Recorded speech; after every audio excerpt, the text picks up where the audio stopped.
Você está sintonizado na rádio da Scott Consultoria, direto do Encontro de Intensificação e Pastagens. E essa é a frequência da pecuária feita por mulheres.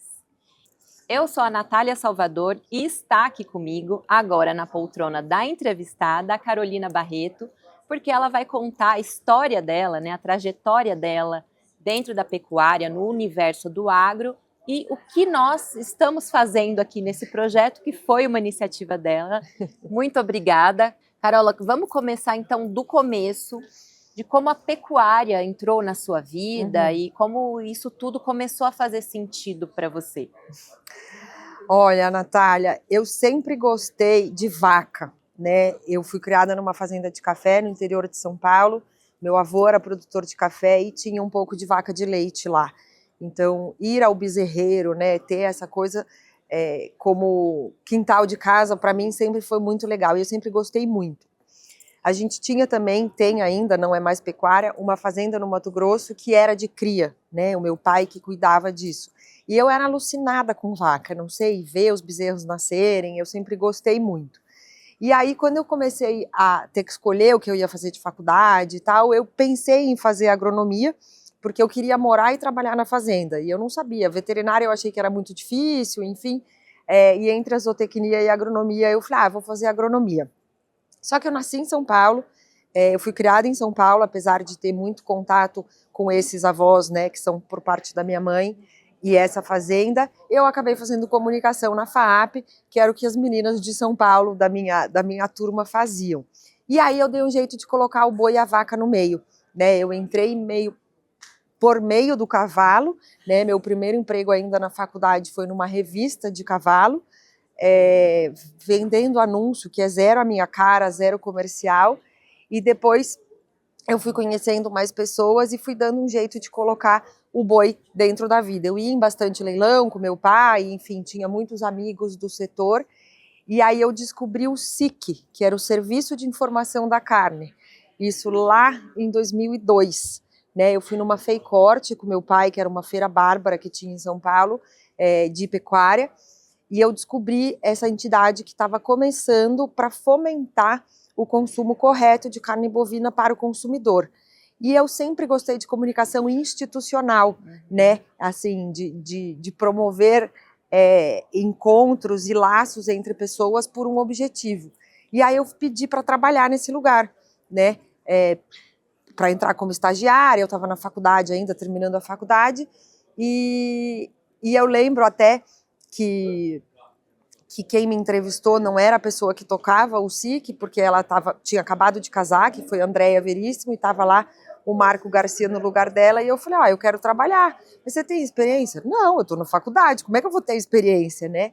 E aí o SIC foi uma escola para mim, porque estavam lá todas as associações de raça, algumas empresas de insumo, então o setor todo unido numa única causa. Aí eu falei, consegui pôr a comunicação e o boi juntos, né? No caso, a carne. Então, de lá, eu comecei a aprender, né, mais sobre o setor, mais sobre o agronegócio de forma geral, conhecer como que as pessoas se comportam, quem eram os atores ali e aonde que eu tinha espaço, né? Então, assim, não foi só a pecuária, atividade em casa, foi um contexto mais institucional do setor. Você saiu de casa, tinha esse desejo, né, de trabalhar no setor, então isso teve um resgate daquilo que você viveu na sua infância, e eu queria que você falasse um pouco mais sobre da onde surgiu essa relação, né, que você comentou conosco que você gostava de vaca, de boi, mas morava em São Paulo. Morava em São Paulo. Eu não sou muito urbana, né? Eu acho que por ter essa proximidade com os meus avós, né, por parte da família da minha mãe, passar férias, final de semana, aquele estilo de vida fazia mais sentido para mim, né? São Paulo para mim sempre era uma coisa, chato, pôr sapato, né? Horário, trânsito, acorda cedo. Eu morava no Itaim e estudava no Morumbi, então assim, tinha que acordar mais cedo porque era trânsito. Nada daquele meio ambiente fazia sentido para mim.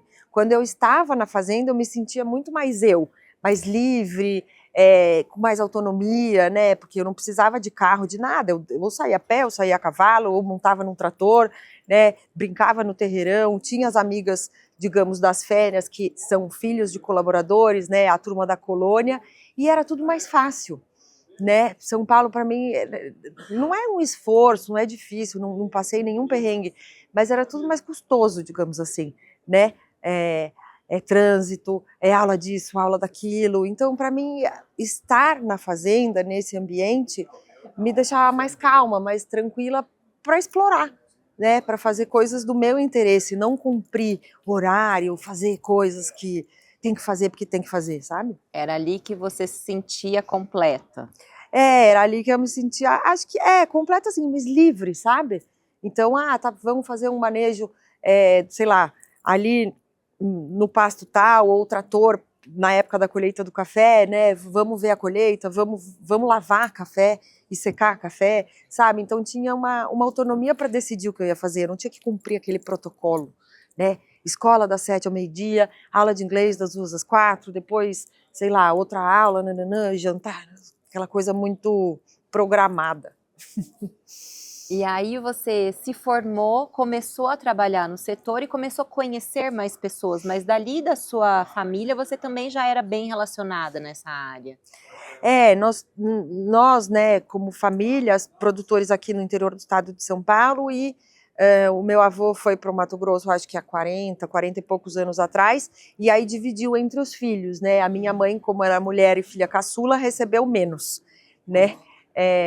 E sem estrutura. E o meu pai, que não era do setor, como marido, pôs o pé lá no Mato Grosso e falou, não, da sua parte a gente cuida, digamos assim, né, isso é nosso e vamos fazer do nosso jeito, e teve uma não vinculação com a família. Aí nós tocamos independente. Mas sim, conhecia muita gente, e sempre, engraçado mesmo, morando em São Paulo, as nossas relações de amigos e de outras famílias eram de pessoas da mesma condição, que também eram produtores, ou aqui no interior do estado, ou fora, né? Então eu sempre convivi com gente da roça, mesmo morando na capital, eu sempre convivi e me interessava mais por essas pessoas, né, do que pelos urbanos 100%. Era uma curiosidade também que eu ia trazer. Você, como moradora da capital, estudando, né, em escolas ali, tendo contato com pessoas do meio completamente cosmopolita, como que era a sua relação ali, a diferença que você tinha na sua vida enquanto você estava em São Paulo ou enquanto você ia para a fazenda? Então, você tinha iguais ali para conviver com você. Tinha iguais, mas era conflito para mim também, porque as minhas amigas da escola são muito urbanas, não tem ligação nenhuma com coisa rural. Então, quando eu estava com elas e tal, eu não me sentia que eu não era dali, sabe? Mas assim, passava bem, não tive nenhum trauma nem nada.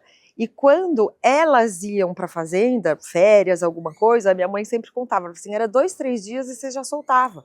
Entendeu? Você acordava mais cedo, você descia, você ia pro café, você ia não sei o quê, e largava as meninas lá, entendeu? Então, para mim, sempre foi muito natural. E o que tinha de muito legal, que eu ouvi aqui também em várias entrevistas, é o cavalo. O cavalo é uma introdução boa para o meio rural, né? E meu pai sempre gostou muito de cavalo. Então, eu levava essas meninas para a fazenda, a gente passava feriado, férias, qualquer coisa nesse sentido, e elas aprendiam a dar cavalo com meu pai. Né, porque elas não tinham essa ligação nas famílias delas ou qualquer proximidade, e o cavalo trouxe muitas amigas para o meu mundo. Para despertar, né, esse encantamento. Exato. Ali pela liberdade que a gente vive. Exato. Vivendo num meio rural. E era o meu pai o tio do cavalo, sabe? Ele que ensinava a postura, pé direito no estribo, rédea. Então, assim, sempre tinha aquela coisa de, nas férias nós vamos para a fazenda, nós vamos andar cavalo, me leva. Então, a ponte também dessas referências de amizade, de pessoas, foi por meio de coisa de roça, né, da vida na roça. Ô Carola, e esse é um bom ponto, né? Hoje em dia fala-se muito sobre os desafios da sucessão e de como despertar o interesse da molecada mesmo para a vida na fazenda. E você acredita que o cavalo pode ser um canal de proporcionar esse encantamento e essa diversão Sim. mesmo. Até porque o pessoal hoje em dia quer muito tela, todos nós, né, Uhum. inclusive adultos, não só Uhum. crianças, mas é um tipo de entretenimento que acaba sendo uma porta de entrada ali de diversão e, claro, também de conexão para essa vida Sim. que...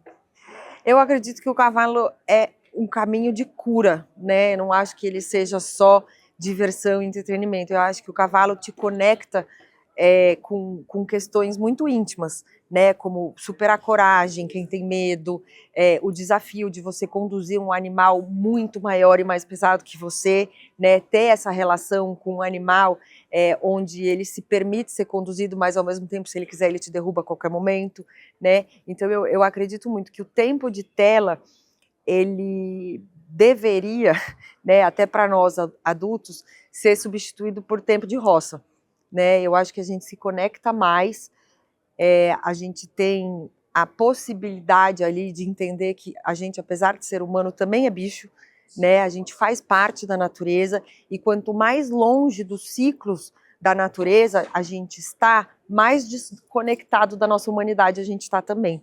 Então, assim, eu acho que o cavalo é uma boa porta de entrada, mas não só para o mundo rural, mas para o mundo interno também. Voltando então, você se formou, foi fazer estágio no SIC, voltando para sua trajetória Sim. ali, e dali, como que desenvolveu sua carreira e sua vida profissional? Eu fiz 3 meses de estágio, daí eles me contrataram, aí eu fiquei no SIC acho que uns 3, 4 anos, né, fiquei ali como...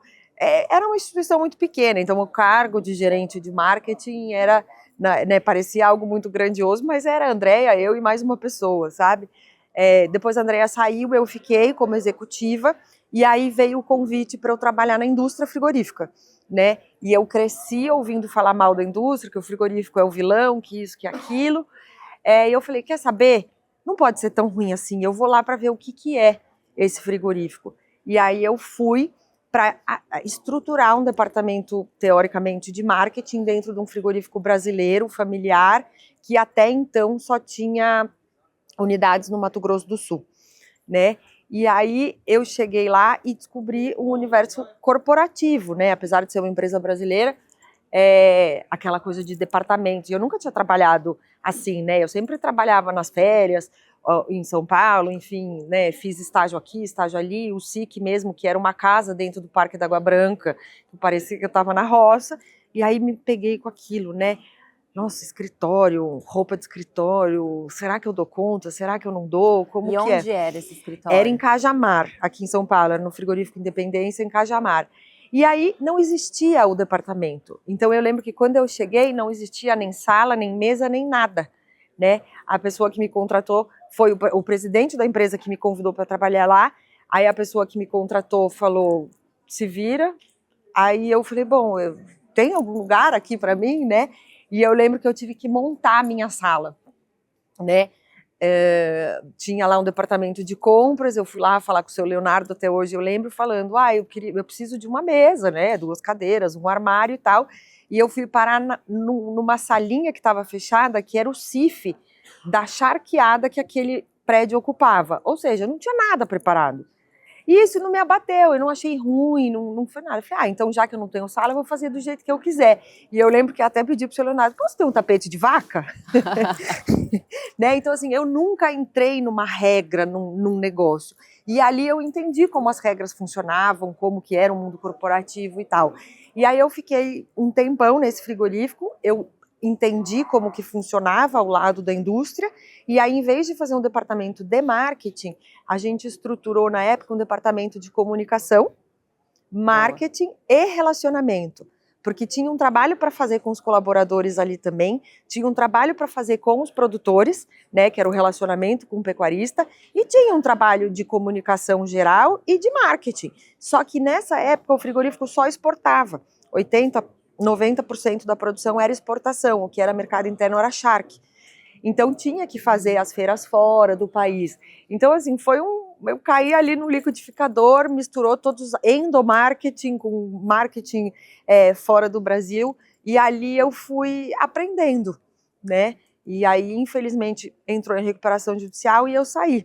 E aí eu segui mais na pecuária, sempre com projetos ligados ao produtor, né, ao pecuarista, para dar uma visão, diminuir a distância entre a indústria e a pecuária, fazendo com que o produtor ocupe o lugar dele, não fique só refém da indústria, né? E assim foram 16 anos. Nossa.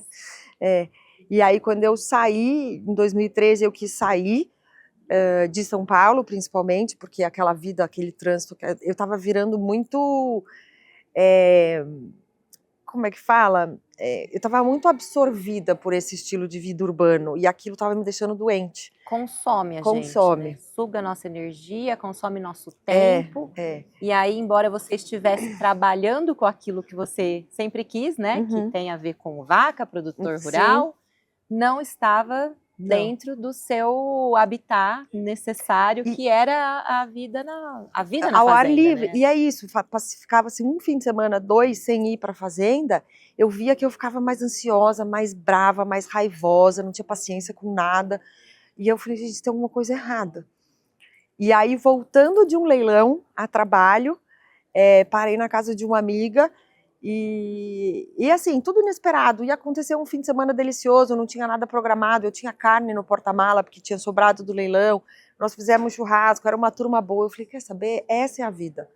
Não é nem 100% na roça e nem 100% na cidade grande, né, como São Paulo. Pode ser uma cidade menor e perto. Aí eu me mudei para Indaiatuba, só que eu pedi demissão, né, eu saí da indústria, e aí eu falei, o que eu vou fazer? Eu não tinha autonomia na fazenda do Mato Grosso, o que eu vou fazer? Aí eu falei, eu vou parar um pouco, porque eu estava muito acelerada, né, muito, assim, muito acelerada mesmo, essa é a palavra. E aí eu parei por 1 ano. Eu fiquei 1 ano sem trabalhar. Aí eu descobri a ecoterapia, né? Fui trabalhar de voluntária, tal, fiz algumas viagens. E aí a vida foi acontecendo. Eu fui fazendo trabalhos pequenos. Veio primeiro as Braseiras, que era um projeto de mulheres com carne.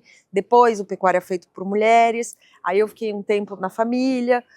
A gente tinha algumas coisas para ajustar na família, então eu fazia projetos. Eu não tinha um emprego fixo, só que eu nunca me desliguei do setor, porque sempre alguém me ligava para pedir uma informação, para pedir o contato de alguém. Eu ia nos eventos, né? Vinha aqui na Scott, por exemplo, fazer essa ação com as mulheres. Então eu não estava, mas estava. Certo. Né? E hoje você está, antes da gente começar a falar desses projetos que você já mencionou, hoje você está com a Produzindo Certo. Hoje a gente já organizou muita coisa na família, né? Então eu decidi que eu queria voltar para o mercado, e aí a Produzindo Certo me chamou para um projeto de pecuária na Amazônia, exclusivamente no Pará.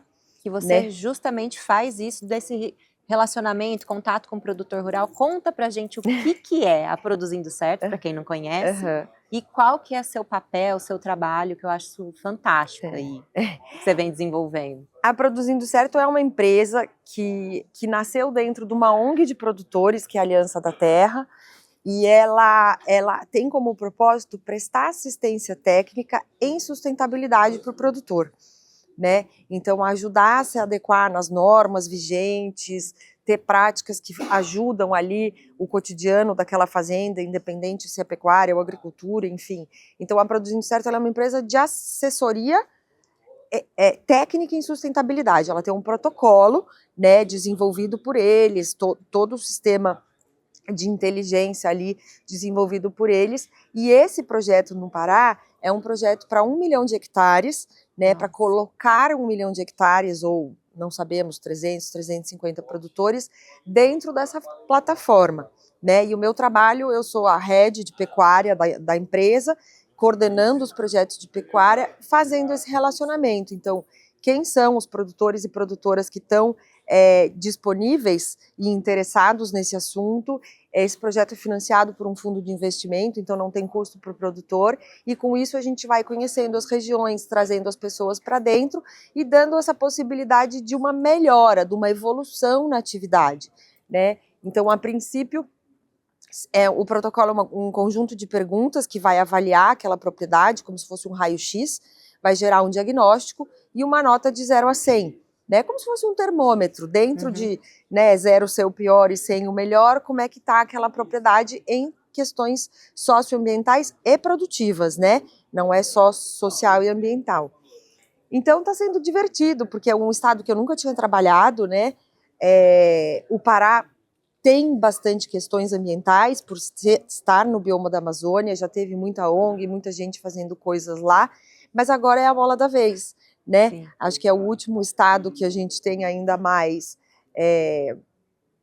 pecuário, não tão agricultura, né? A agricultura vem chegando e com isso vai tendo desenvolvimento, mas tem muitas questões de discussão sobre a Amazônia, questões governamentais, enfim.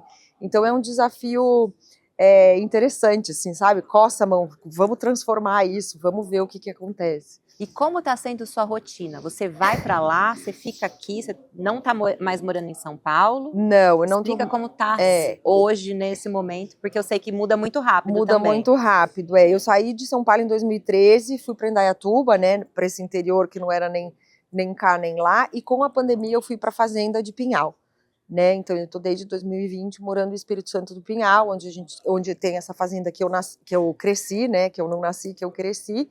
E a minha rotina a Produzindo Certo é em Goiânia, né? A sede da empresa é em Goiânia. Então eu tenho um compromisso de estar todo começo de mês em Goiânia. Tá? Então, assim, começo de mês, primeira semana, eu estou em Goiás, e aí depois eu divido o meu tempo. Quando eu vou para o Pará, eu prefiro ficar lá mais tempo, então eu fico de 2 a 3 semanas, porque é longe, as coisas são longes. Aí eu volto, e aí eu tenho pouco tempo para pôr a minha vida em dia, os meus projetos da fazenda, e volto para Goiânia. Né? Mas se eu fico muito tempo no Pará, tipo 3 semanas seguidas, no mês seguinte eu não vou. Né? A gente tem equipe atuando lá, então eu me organizo para dar conta. Mas nem sempre eu dou. Ô Carola, e aí ao longo dessa trajetória, tanto de vida pessoal, familiar, profissional, você teve contato com realidades muito diferentes da produção pecuária e agrícola também do Brasil, em regiões diferentes. É uma bagagem enorme, né, que você acumula. E acho que isso é assim, o meu maior prazer, né, conhecer essas pessoas, conviver com essas pessoas.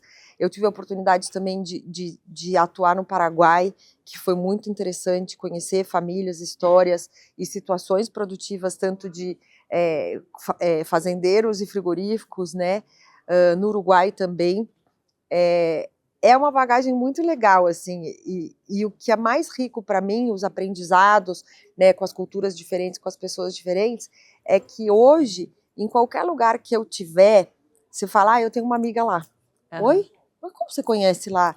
Eu tenho uma cama, sabe? Se eu ligar e falar, ferrou, fui assaltada, perdi tudo, ligo para fulano e fala, vem dormir em casa. Né? Então isso para mim, acho que é a maior gratificação desse tempo todo que eu andei, porque eu comecei nova e eu era muito curiosa, ainda sou, né? Hoje você fica mais cansada, mas eu queria andar, eu queria conhecer, eu tinha esse anseio de ver como é, porque eu tenho TDAH e para mim estudar, ficar parada num lugar é muito desafiador. Né? Eu preciso do movimento, o movimento me ajuda a usar a velocidade do TDAH a meu favor. Se eu me obrigo a ficar num ambiente ou muito fechado, ou lendo muito tempo uma coisa, é sufocante para mim, entendeu? Então, acho que essa bagagem toda foi por essa necessidade de espaço, né? E outra característica que me desperta atenção sobre você é realmente isso, é onde você passa, você tem essa facilidade, essa habilidade de conectar pessoas, de fazer amigos, inclusive. E aí, baseado nisso, eu queria que você me explicasse o que é o Pecuária Feita por Mulheres, como que surgiu, como que você começou esse movimento. Eu acho que é bem isso, né? Eu conheci muitas mulheres nessas andanças todas e via que elas pouco apareciam. E quando eu comecei, também não tinha muita mulher, né? Quando eu fui para o SIC, para o Independência, era um ambiente muito masculino. E eu fui atuar direto na compra de gado para fazer relacionamento com um pecuarista. E aquilo foi um desafio que para mim eu levei como divertido, mas foi se separar e analisar, né? Foi bruto, sabe? Ela não sabe nada porque ela é mulher, a menina quer lá pintar. Eu lembro que eles me chamavam de doutora, porque todo mundo, qualquer mulher em frigorífico é doutora, porque geralmente são as meninas da qualidade, que são veterinárias, né? E aí chamam de doutora. E aí eles falavam assim para mim, doutora, vai ter stander e banner, né, no evento da cidade tal, na exposição agropecuária da cidade tal. E eu falei, cara, eu não vim aqui para fazer stander e banner, né, stand. E aí eu falei, eu preciso criar um ambiente favorável que as mulheres possam entrar, né? E aí, nessa ocasião do Independência, ainda sem ter o Pecuária Feito por Mulheres, a gente começou a colocar uma menina técnica junto à compra de gado, para ajudar na papelada, ajudar na documentação, tal. Então começou a ser mais frequentado por mulheres. Depois que eu saí, passou um tempo, os grupos de mulheres foram acontecendo, isso, sei lá, uns 10 anos atrás, né? O próprio GPB Rosa, que era derivado do grupo Pecuária Bauru, que virou o grupo Pecuária Brasil, né? Eu fui conhecendo outras mulheres. E aí eu queria comprovar que quando tinha uma mulher era melhor, era mais eficiente. E aí eu falei, eu vou criar os indicadores dessa pecuária feita por mulheres, não indicadores zootécnicos, né, mas indicadores que comprovem essa eficiência. E aí discuti com várias pessoas, inclusive pessoas da Scott, expositores que estão aqui, e eu falei, eu não vou fazer excludente, né? A condição de ser mulher, ela não é melhor ou pior, ela é diferente do homem, vamos respeitar as duas forças, mas vamos dar voz para essas histórias, né? E aí, em vez de criar os indicadores, que a ideia era rodar alguns estados e vendo a produção dessas mulheres, a gente criou um ambiente, assim, aberto, para dar voz, para ouvir e para influenciar outras gerações, né? Então, o Pecuária Feito por Mulheres, ele é não sei se é um projeto, um movimento, mas ele é um espaço onde o feminino pode aparecer dentro da pecuária, que é um ambiente extremamente masculino, né? Então, com essas características femininas, com a eficiência da gestão, com o cuidado, olhar para uma cria tendo uma identidade com aquilo por ser mulher, né? Porque o ciclo é parecido, enfim, a gente olha para as vacas e não vai pensar em emprenhar vaca magra ou desnutrida, né? Coisa que aconteceu muito durante muitos anos. Então, assim, levar um pouco desse olhar mais cuidadoso, mais atento, que inclui, né, todas as questões, principalmente de colaboradores e suas famílias, na eficiência da produtividade da carne mesmo, né? Como que a gente pode equilibrar o masculino e o feminino num ambiente predominantemente machista e masculino. Entendi. E hoje, como que atua esse movimento, esse programa? Quem faz parte ou quem pode fazer parte? Todas as mulheres podem fazer parte, né? Ele não tem uma hierarquia, um formato. Eu tenho um perfil de Instagram e algumas parcerias como essa que eu tenho com a Scott Consultoria e com algumas outras empresas e consultorias também. Então, são ações em eventos, são encontros promovidos, né, com algumas mulheres para ter esse espaço de escuta, de voz e daí tirar soluções, né, seja para uma ou para outra ou seja para aquele coletivo. Só para eu até esclarecer e você me corrija se não for nada disso. Você, como tem relacionamentos com mulheres e outros gêneros em vários setores, seja na parte técnica, na parte de gestão, você acaba sendo esse canal aí para outros encontros, ou para uma mulher que precisa de uma orientação e não sabe quem procurar. Sim. Você acaba sendo como essa ponte que faz essas ligações e vai costurando também outras oportunidades para quem busca ali. Seria mais ou menos isso. E você também é muito engajada com causas, com grupos, faz parte de associação, então isso favorece esse contato. Seria isso? Acho que sim, mas eu não sei que formato ou que nome isso teria, sabe? Porque não é lobby. Eu acho que costura é um bom nome, né? Assim, costurar essas relações e trazer, assim, o que me deixa muito satisfeita é trazer essa conexão, e principalmente quando dá certo, sabe? Indiquei para fulana de tal um fornecedor. Nossa, era tudo que eu precisava, obrigada. Deu match. Deu match, exato, sabe? E porque eu acho que isso a gente vai subindo o degrauzinho da melhoria, né? Porque não é para fazer o mesmo que todo mundo já fez no passado, é para fazer melhor, é para fazer certo, é para fazer mais. E para mim, Natália, tem que ser divertido. Para mim, a diversão, assim, não é bagunça, eu digo assim, tem que ter um caráter leve, né? Eu sou muito séria, às vezes eu me exijo demais e tal, então quando tem, eu acho que quando as mulheres se encontram de forma geral, se instala ali uma egrégora, digamos assim, que favorece essas relações mais nutridoras, né? E eu gosto das causas porque eu gosto da questão institucional, né? Então, assim, para mim a comunicação institucional, a causa como De Olho no Material Escolar, né, que vem falar da educação, ou sei lá, que mais que eu faço parte, tanta coisa que a própria ecoterapia, eu acho que a gente sempre pode agregar, né, essas relações e conexões que eu fiz nessas causas. É como se fosse ali uma agência de fomento de boas relações e bons resultados.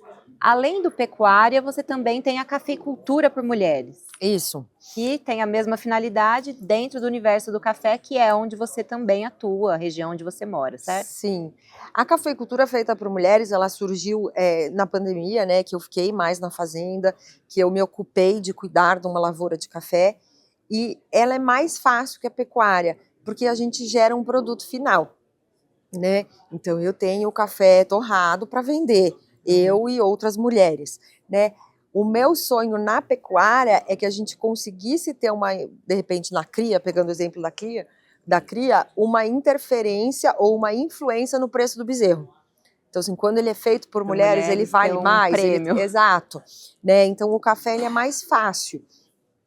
A gente consegue unir essas mulheres por serem produtoras, mas apresentar um produto, né? Que aí tem a sua experiência sensorial, tem a pontuação. Então é um pouco, ela é mais fácil por isso, mas o propósito é o mesmo, né? Bacana.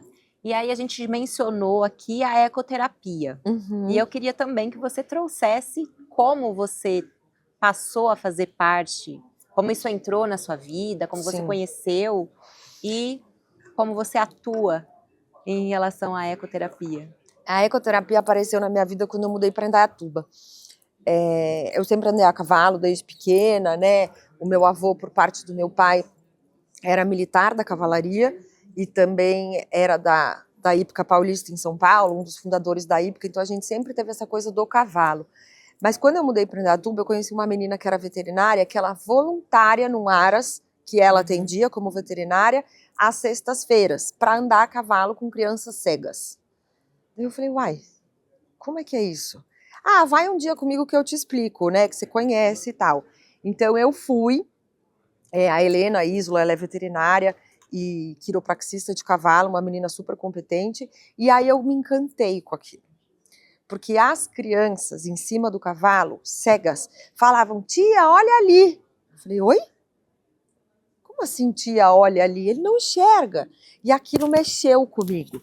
E aí eu fui uma sexta-feira, fui 2 sextas-feiras, e fui indo e fui indo. E aí eu aprendi que existia a ecoterapia, que era, né, digamos assim, um recurso para pessoas especiais, mas que o cavalo conectava com as emoções de todas as formas.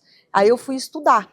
Isso sim, eu fui estudar, né? Daí eu fiz os cursos de ecoterapia que tem no Brasil, descobri algumas coisas fora, tal, e fiquei trabalhando nesse projeto um tempo. Depois eu saí de lá, fui para um outro centro em Indaiatuba, esse primeiro era em Itu, e aí quando eu fui para a fazenda na pandemia, eu falei, eu preciso fazer alguma coisa. Vou enlouquecer aqui e tal. E aí um dia eu saí, fui correr no café, e eu falei, cara, tem os cavalos aqui. Tá tudo fechado, a PAI, né, todos os centros públicos, estava tudo fechado. Eu vou abrir um projeto aqui. Me conectei rapidamente com uma menina que era fisioterapeuta e já tinha feito tal, e a gente montou o projeto Galopar em agosto, julho para agosto, nós montamos em 15 dias, de julho para agosto de 2020, né? Em São João? Em que cidade? Em Santo Antônio do Jardim, que é a vizinha de Pinhal, né? Eu falo Pinhal porque é a cidade dos meus avós, mas a nossa fazenda, o município é Santo Antônio do Jardim. E aí a gente chegou a atender 53 crianças na semana neste primeiro ano de pandemia. tive que pedir licença na prefeitura. Não tinha nada, não sabia como era, tinha um monte de regra, tem que ter pista coberta, tem que... Eu falei, gente, eu só senti que eu precisava fazer.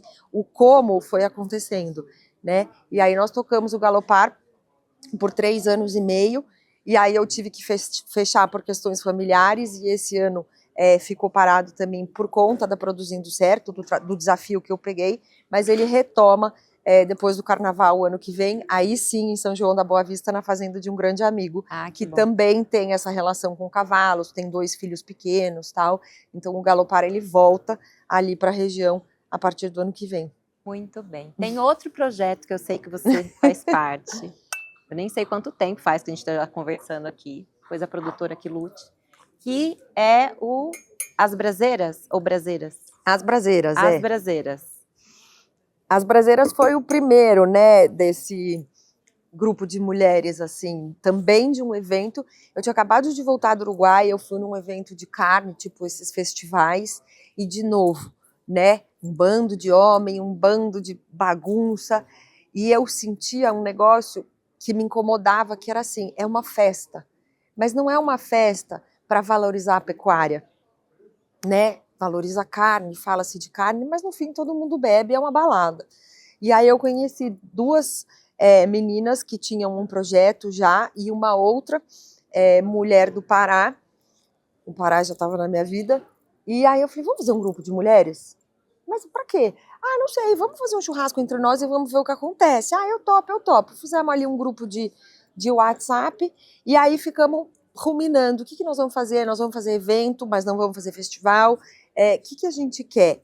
De novo, trazer o olhar feminino para o mundo do churrasco, né? Para essa cultura ao redor do fogo, agregar... Porque todo mundo assa carne, faz churrasco para celebrar alguma coisa. Se junta para ver um jogo de futebol, é churrasco de casamento, batizado, é festa, é aniversário. É num momento então, feliz, e né? é um momento de celebração. Então, assim, por que não celebrar também a pecuária? Porque se não fosse a pecuária, não teria carne, né? Então, como que a gente junta 2 coisas? Essas meninas, uma era zootecnista, outra veterinária, e a do Pará tinha uma fazendeira, né, produtora pecuarista lá no estado também, de família, e ela tinha lojas de carne. E aí a gente juntou e acabamos juntando, acho que 11 ou 12 mulheres. Aí veio a Tatiana Bassi, filha do Marcos Bassi de São Paulo, veio uma família de Campo Grande, veio a Clarice lá do Sul, que já tinha um movimento que chamava A Churrasqueira, com esse mesmo desejo de trazer, né, esse olhar mais feminino para a cultura do fogo, e a gente fez e funcionou bem. Aí veio a pandemia e nós paramos, né? Tiveram outras questões, muita mulher junto. O mundo da gastronomia tem as suas vaidades, como qualquer outro mundo, e aí a gente fazia pequenos eventos, valorizando a pecuária local. Então, assim, do Rio Grande do Sul ao Pará, a gente começou a fazer jantares e, né, para promover essa cultura do fogo, da carne com olhar feminino, mas fomentando a pecuária, e que, quando possível, feita por mulheres. E aí a gente veio a pandemia, os eventos pararam e nós paramos, né? Mas vira e mexe no Instagram, aparece alguma coisa, tal, e eu sempre que posso, na minha consultoria ou nos meus projetos, eu levo algumas das meninas para assar, para dar um curso, para fazer algo nesse sentido. Legal. Carola, então vamos lá, deixa eu ver se eu consigo dar uma amarrada aqui na nossa conversa. Você nasceu na cidade, mas sempre foi apaixonada pelo campo.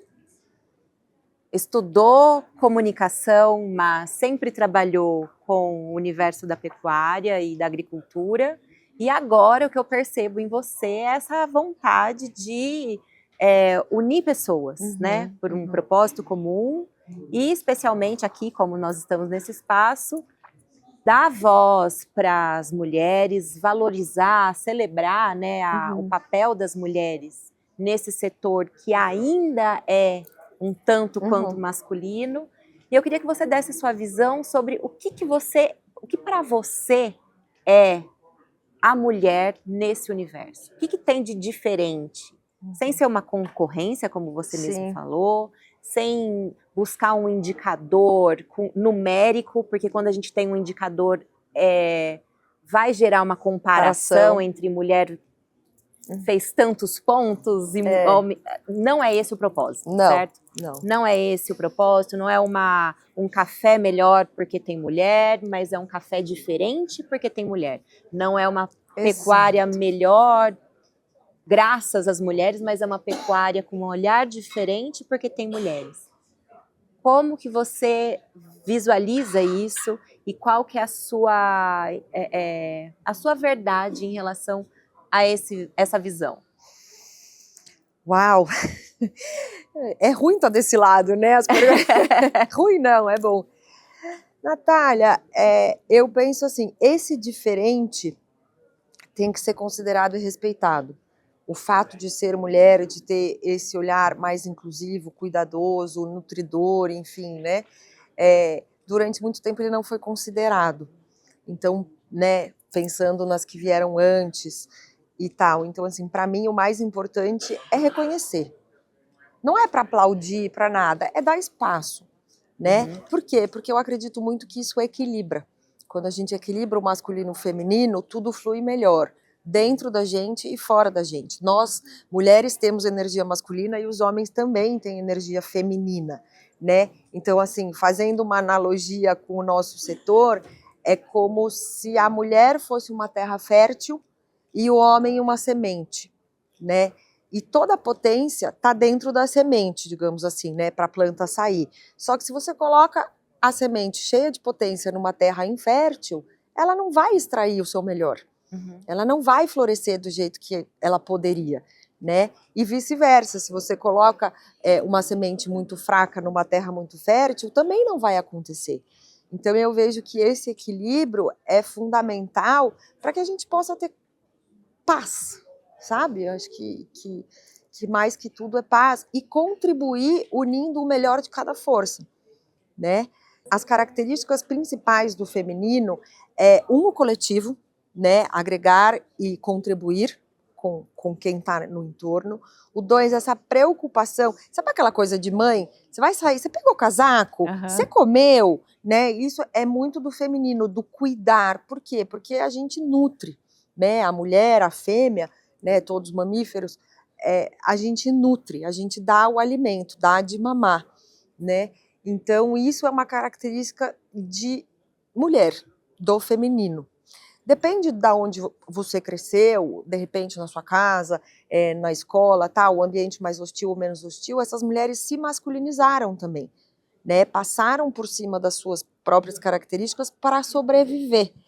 Então, a minha proposta é a gente cuidar dessas dores e desses amores através de um olhar de uma pessoa que tem essa característica, ou seja, de uma mulher. Então ela vai trabalhar num escritório de um confinamento, às vezes ela põe um vasinho de flor lá só para ficar mais gostoso o ambiente, sabe? Ela vai trabalhar no campo, ela varre mais vezes o curral, o ambiente fica mais organizado, né? Ela está pilotando uma máquina, ela limpa a máquina por dentro, né? Ela cuida daquele lugar, daquele ambiente, daquele espaço, não só pensando nela, né? Então eu acho que isso ajuda a equilibrar a energia do local, da empresa, da fazenda, e fica todo mundo mais feliz, né? Fica todo mundo mais atento, enfim, todo mundo mais colaborativo. Que bonito, muito generoso esse olhar seu aí sobre esses movimentos. Parabéns. E às vezes a gente quer matar, né, também. Às vezes fala, ai, homem é lento, pelo amor de Deus, como que não pensou nisso antes?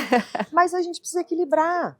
Não dá para ser nem 8 nem 80, né? Tem que ser os 44,5, assim, sabe? E nem sempre é possível, né? A gente se desconecta dessa essência muitas vezes.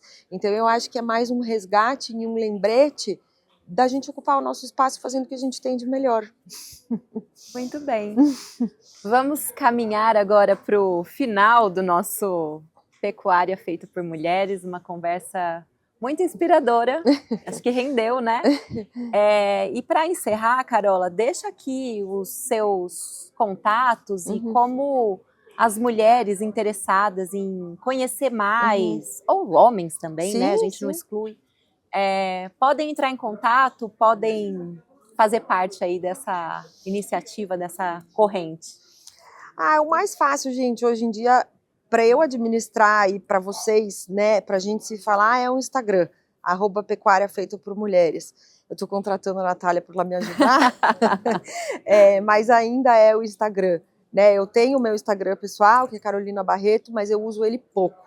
É difícil eu ver solicitações ali, porque não dá tempo, né? Então, o Pecuária feito por mulheres, a cafeicultura feita por mulheres, @braseiras e @projeto_galopar, todos eu olho. O Galopar menos ultimamente, mas a cafeicultura e a pecuária feita por mulheres eu olho todo dia. Maravilha. E a gente vai deixar na descrição do vídeo também, em todas as plataformas, esses canais, para quem tiver interesse, mandar um recadinho, entrar em contato com a Carola, que eu tenho certeza que ela vai ter a maior disposição em ajudar, porque é natural dela. Muito obrigada, então. Depois dessa conversa super rica e super diversa com a Carolina Barreto, a gente vai ficando por aqui. Muito obrigada para você que acompanhou a nossa estação, a nossa frequência Pecuária feita por mulheres, diretamente aqui do Encontro de Intensificação e Pastagens da Scott Consultoria. Muito obrigada!